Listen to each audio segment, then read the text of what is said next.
I miharo taku hirere tohora, I ora mai anō a tohora I au. Mehe mea e wera ana ki tō whare, tēnā hangaia tau ake. Anei ngā rawemi. He hamarara nui. He ngongo Wi-Fi kōhau eti. He kuchi. A he here whakamau. Tuatahi, huakina te hamarara.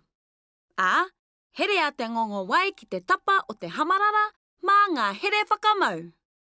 Me tāngoro, kia pai ai te rere o te wai.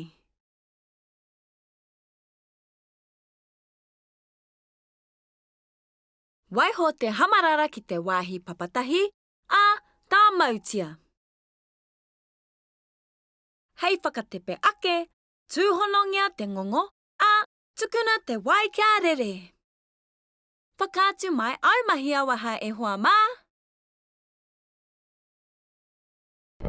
Meharo! Kārawe! Mo e nei mahi, haere ki darwinandnewts.com.